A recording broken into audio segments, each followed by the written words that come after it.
Good afternoon. It's wonderful to be here in the Great Hall with the dedicated staff of the Civil Rights Division, joined by our Deputy and Associate Attorneys General and by our newly arrived Assistant Attorney General, Kristen Clark. Welcome. I have tremendous respect for the work you do every day to protect civil rights for everyone in America. I was sworn in as Attorney General exactly 3 months ago. In that time, I have had a chance to work directly with several of you on some of the most consequential matters in the Justice Department.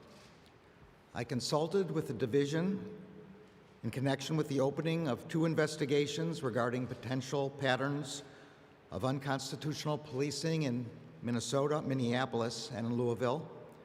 I consulted with you to discuss the criminal indictments on civil rights charges for the death of George Floyd. And I have consulted with you regarding the strategy for protecting every American's right to vote. Today, I'm looking forward to speaking to you, all of you, about the work of the voting section. That work has personal resonance for me. When I first came to the Justice Department as a 26-year-old, the Assistant Attorney General for Civil Rights, Drew Days, took me under his wing, beginning a lifelong friendship.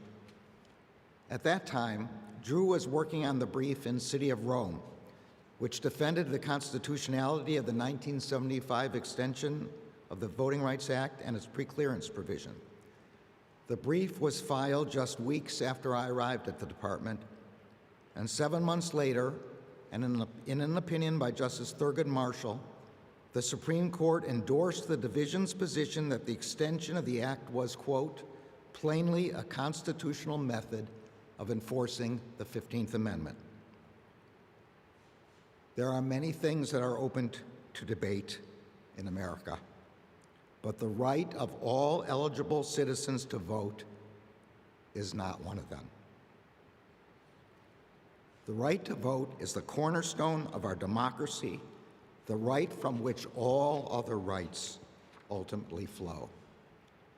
In introducing the 1965 Voting Rights Act, President Johnson told the Congress, quote, "It is wrong, deadly wrong, to deny any of your fellow Americans the right to vote."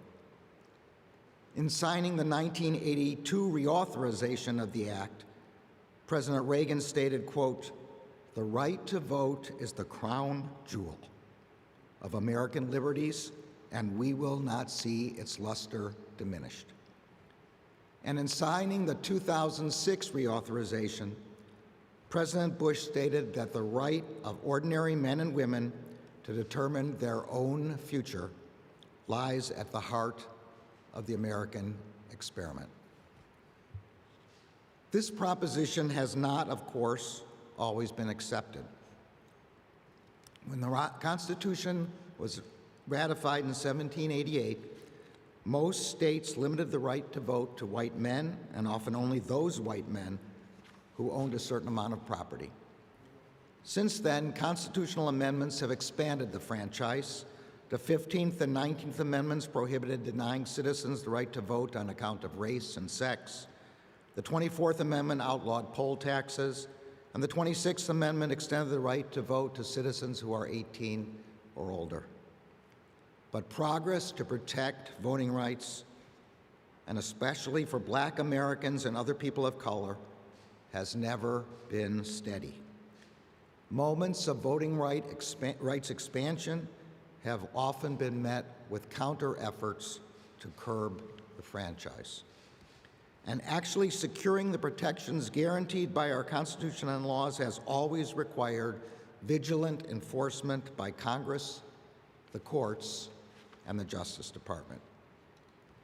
This department's role effectively began in the 1870s.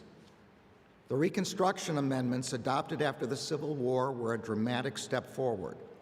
The framers of the 14th and 15th Amendments recognized that access to the ballot was a fundamental aspect of citizenship and self-government. Representative John Bingham, the principal author of the 14th Amendment, called the right to vote the source of all institutions of democratic government. Bingham and other framers of the Reconstruction Amendments also knew that a meaningful right to vote requires meaningful enforcement. Months after ratification of the 15th Amendment, Congress enacted the first Ku Klux Klan Act. Among other things, that act prohibited interference with the newly protected right to vote, and it authorized the United States attorneys and marshals to bring criminal actions against anyone who violated the act's provisions.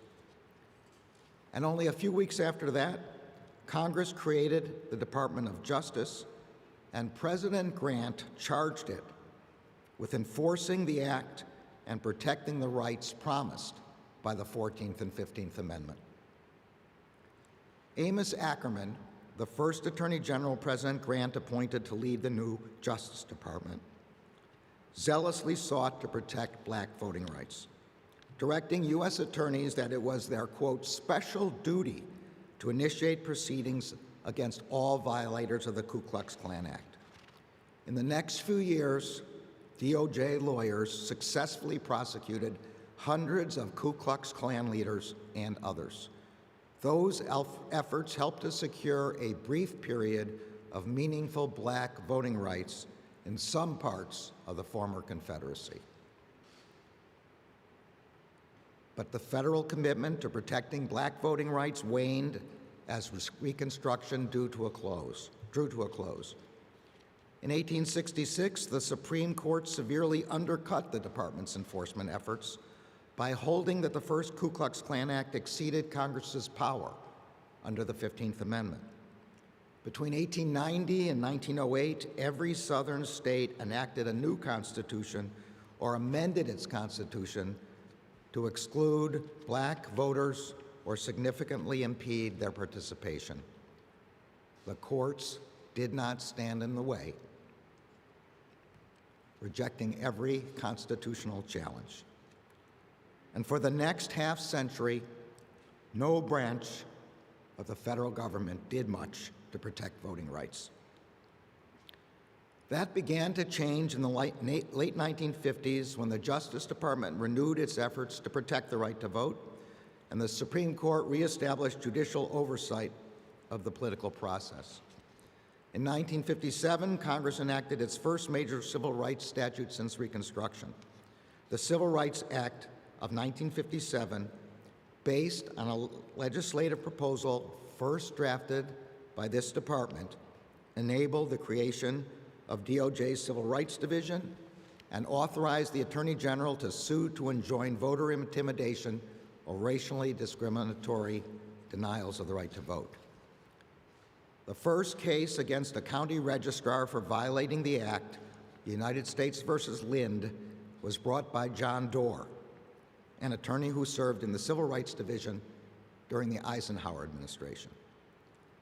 By 1963, the department had filed 35 suits challenging discrimination or threats against black registration applicants in individual counties. But as Attorney General Robert Kennedy said, that was a, quote, painfully slow way of providing what is, after all, a fundamental right of citizenship. As the Supreme Court later acknowledged in South Carolina versus Katzenbach, in this effort, the department was seriously hindered by the burden of bringing case-by-case challenges. During the same period, the department successfully urged the Supreme Court to revisit its prior unwillingness to enforce constitutional and statutory protections of the franchise. In Gomillion versus Lightfoot in 1960, the Supreme Court invalidated the infamous gerrymander of the city of Tuskegee, Alabama, which had redefined the city's boundaries to exclude 99% of the city's black population without removing a single white voter. And in Reynolds versus Sims, 4 years later, the Supreme Court established the one person, one vote principle, holding that the 14th Amendment protects the right of each citizen to have an equally effective voice in the political process. The legislative branch followed the judiciary, and both followed the civil rights movement that swept the country. In 1965, in the wake of Bloody Sunday, and based on a record developed in large part by the Civil Rights Division's litigation, Congress enacted what President Johnson called, quote, one of the most monumental laws in the entire history of American freedom, the Voting Rights Act. The act was reauthorized and signed by President Nixon in 1970, by President Ford in 1975, by President Reagan in 1982, and by President Bush in 2006. Under the preclearance requirement of that law, DOJ objected to more than 1,000 discriminatory voting changes between 1965 and 2006. But in recent years, the protections of federal voting rights law have been drastically weakened. In 2013, the Shelby County decision effectively eliminated the preclearance protections of the Voting Rights Act, which had been the department's most effective tool to protect voting rights over the past half-century. Since that opinion, there has been a dramatic rise in legislative efforts that will make it harder for millions of citizens to cast a vote that counts. So far this year, at least 14 states have passed new laws that make it harder to vote. And some jurisdictions, based on disinformation, have utilized abnormal post-election audit methodologies that may put the integrity of the voting process at risk and undermine public confidence in our democracy. The Civil Rights Division has already sent a letter expressing its concern that one of those audits may violate provisions of the Civil Rights Act that require election officials to safeguard federal election records, the very same provisions that form the original basis for the department's 1960 investigation in the Lind case. The division also expressed concern that the audit may violate a provision of the Voting Rights Act that bars intimidation of voters. As part of its mission to protect the right to vote, the Justice Department will, of course, do everything in its power to prevent election fraud and, if found, to vigorously prosecute it. But many of the justifications proffered in support of these post-election audits and restrictions on voting have relied on assertions of material vote fraud in the 2020 election that have been refuted by law enforcement and intelligence agencies of both this administration and the previous one, as well as by every court, federal and state, that has considered them. Moreover, many of the changes are not even calibrated to address the kinds of voter fraud that are alleged as their justification. To meet the challenge of the current moment, we must rededicate the resources of the Department of Justice to a critical part of its original mission, enforcing federal law to protect the franchise for all voters. In 1961, Attorney General Robert Kennedy called into his office the newly appointed Assistant Attorney General for Civil Rights, Burke Marshall, and Marshall's now first assistant, John Doerr.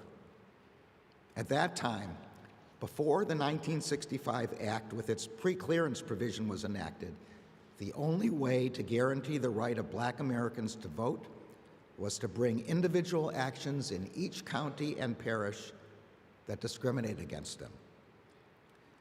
Kennedy told his assistants that was what he wanted to do. Well, General, Burke Marshall replied, if you want that, we've got to have a lot more lawyers. Well, today, we are again without a preclearance provision. So again, the Civil Rights Division is going to need more lawyers. Accordingly, today I am announcing that within the next 30 days, we will double the division's enforcement staff for protecting the right to vote. We will use all existing provisions of the Voting Rights Act, the National Voter Registration Act, the Help America Vote Act, and the Uniform and Overseas Citizens Absentee Voting Act to ensure that we protect every qualified American seeking to participate in our democracy. We are scrutinizing new laws that seek to curb voter access, and where we see violations, we will not hesitate to act. We are also scrutinizing current laws and practices in order to determine whether they discriminate against Black voters and other voters of color. Particularly concerning in this regard are several studies showing that in some jurisdictions, non-white voters must wait in line substantially longer than white voters to cast their ballots. We will apply the same scrutiny to post-election audits to ensure they abide by federal statutory requirements to protect election records and avoid the intimidation of voters. In that regard, we will publish guidance explaining the civil and criminal statutes that apply to post-election audits. And we will likewise publish guidance with respect to early voting and voting by mail. And because the upcoming redistricting cycle will likely be the first since 1960 to proceed without the key preclearance provisions of the Voting Rights Act, we will publish new guidance to make clear the voting protections that apply to all jurisdictions as they redraw their legislative maps. Under the supervision of the Deputy and Associate Attorneys General, the Department will implement its responsibility under Presidential Executive Order 14019, promoting access to voting. Those include ensuring access to voter registration for eligible individuals in federal custody. They also include assisting other federal agencies in expanding voter registration opportunities as permitted by law. We will also work with Congress to provide all necessary support as it considers federal legislation to protect voting rights. Although we will not wait for that legislation to act, we must be clear-eyed. The Shelby County decision eliminated critical tools for protecting voting rights. And, as the President has said, we need Congress to pass S1 and the John Lewis Voting Rights Act, which would provide the Department with the tools it needs. We will also partner with other federal agencies to combat election disinformation that intentionally tries to suppress the vote.